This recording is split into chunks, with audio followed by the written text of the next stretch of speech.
안녕하세요, 인테크입니다. 갤럭시 S25 FE 언박싱 해보도록 하겠습니다. 저는 화이트 컬러를 선택했고요. 매트한 느낌이군요. 손에 딱 쥐었을 때 느낌이 그동안의 FE랑은 디자인적으로 약간 다른 느낌이에요. S24 FE 때는 뒷면이 유광으로 되어 있었는데요, 단지 유광으로 되어 있다라는 것 때문은 아니고 뭔가 모르게 빌드 퀄리티가 과거에 있었던 A90 느낌이 살짝 났었는데, S25 FE는 손에 쥐었을 때 그립감이 S 시리즈답다라는 느낌이 들어요. 말로 설명하기가 좀 어렵고 영상으로도 보여드리기가 어려운데, 여러분들께서도 손에 딱 쥐는 순간 이거는 그동안의 FE와는 뭔가 다르다라는 느낌을 받으실 거예요. A26도 저는 화이트 컬러 잘 뽑았다고 생각했었거든요. 그런데 이번에 이 매트한 느낌의 화이트가 굉장히 마음에 들고요. 특히 옆면의 실버와의 은은한 투톤이 상당히 매력적입니다. 구성품이야 뭐 볼 게 없을 테니까요, 바로 넘어가고요. 이번에 S25 FE 베젤이 좀 줄었다고 해서 제가 기대를 하고 있거든요. 그리고 지문 인식이 초음파가 탑재됐다라는 소문이 있었는데 그냥 광학식 지문 인식이 탑재가 됐어요. FE 시리즈에 S라는 이름이 어울리지 않는 몇 가지 스펙이 있는데 그 중에 하나가 저는 광학식 지문 인식 센서라고 생각하거든요. 그리고 이 전면이 딱 각이 져 있거든요. 후면에서는 살짝 곡률이 있고 전면으로 넘어오면서 직각으로 딱 떨어지는 이 그립감이 상당히 괜찮습니다. 그리고 무게가 많이 가벼워졌습니다. S24 FE의 경우에는 200g이 넘었던 걸로 기억을 하는데 스펙상 보니까 190g으로 나와 있더라고요. 24 FE가 213.5g, 지금 강화유리가 안 붙어 있거든요. 진짜 무거웠구나. 25 FE 191.1g, 이거 1.1g 더 나가는데요. 스펙상 190이었는데 물론 제 저울에 오차가 있을 수도 있지만 190g 정도의 무게를 가지고 있습니다. 손으로 쥐었을 때도 확실히 차이가 납니다. 강화유리를 떼고 187.7g, 플러스보다는 약간 무거운 무게를 가지고 있어요. 자, 무게뿐 아니라 두께도 얇아진 것 같습니다. 두께도 한번 측정을 해볼게요. 24 FE가 8.07mm, 25 FE가 7.37mm, 플러스의 두께도 한번 보겠습니다. 7.28mm. 두께도 플러스보다는 약간 두껍고 S24 FE보다는 많이 얇게 만들어 놨네요. 진짜 끝나누기는 정말 잘하는 것 같아요.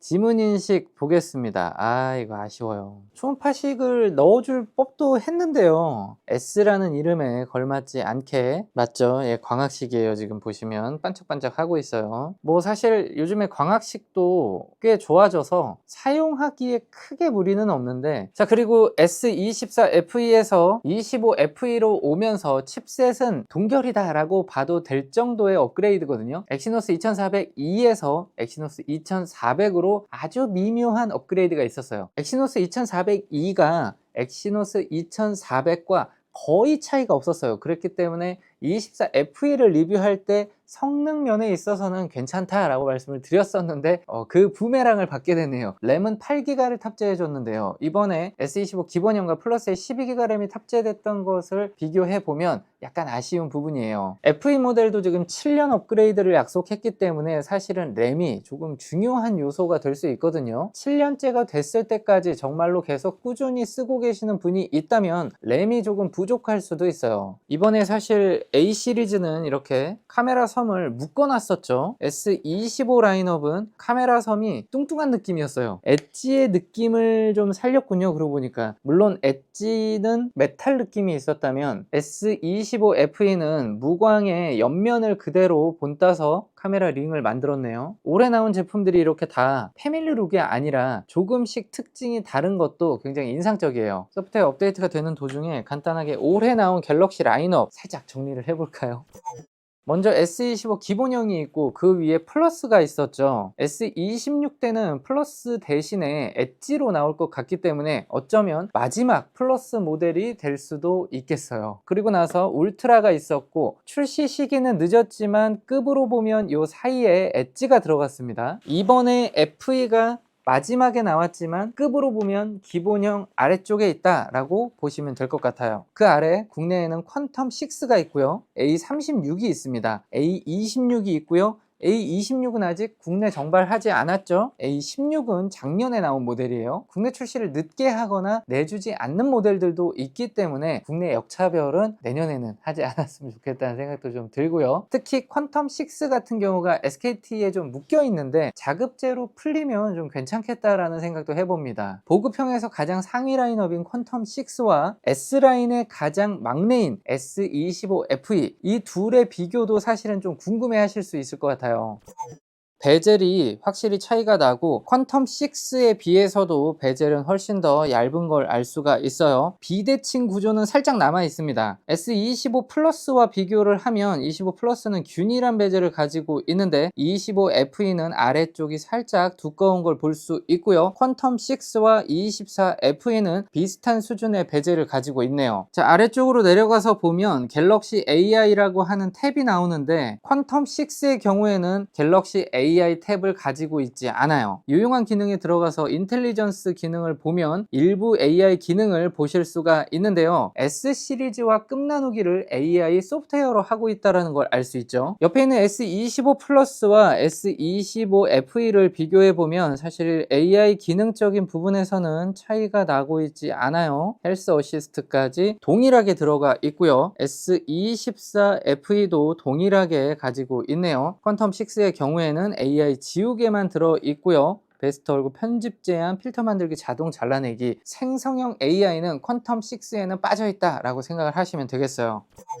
자, 그러면 화면 밝기를 제가 한번 측정을 해 드릴게요. 더 밝게 옵션이 S25 플러스에만 들어가 있습니다. 24FE, 25FE 모두 다 더 밝게 옵션은 없어요. 24FE 1164 칸델라, 퀀텀6 1220까지 나오네요. 1222까지 올라왔습니다. 이번에는 25FE 피크 찍어 보겠습니다. 1149, 퀀텀6가 수치상에서는 일부 앞섰어요. 오.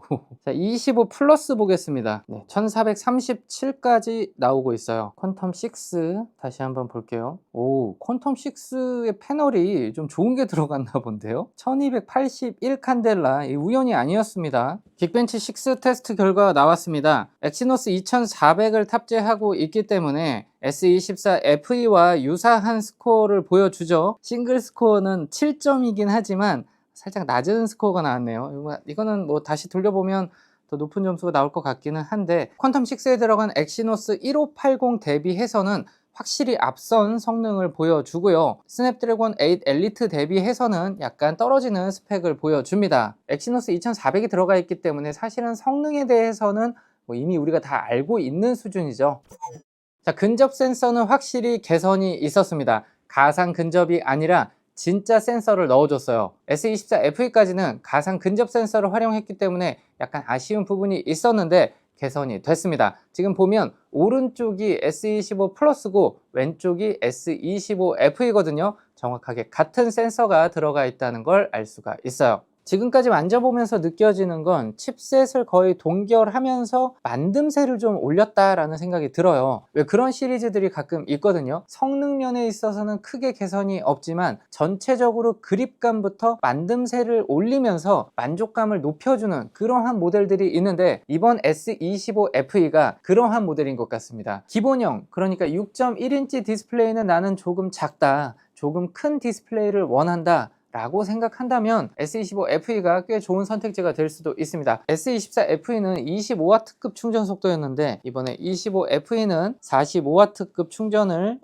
초고속 충전 2.0 바로 뜨네요. 24FE는 초고속 충전 1.0입니다. 제가 지금 케이스를 준비하지 못해서 15W급 무선 충전은 테스트를 해드리지 못하는데 충전 속도에 있어서만큼은 S25 플러스와 동급으로 지원을 해주고 있어요. 자, 그리고 배터리도 약간 증가를 했습니다. 24FE 때는 4700mAh를 탑재하고 있었는데 25 플러스와 같은 4900mAh를 탑재했습니다. 그런데 동영상 재생 시간은 S24FE하고 동일하더라고요.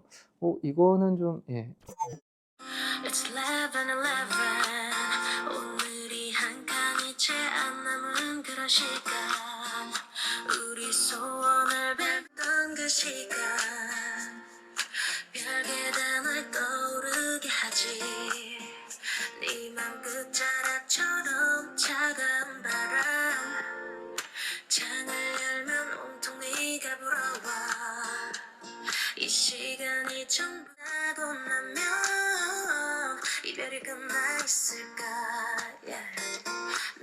잊었을까 모든 게 자리를 찾아서 떠나가고 넌 내 모든 스피커 성능은 비슷비슷합니다. 그런데 제 귀에 들리기에는 조금 더 담백하게 들리는 것 같아요.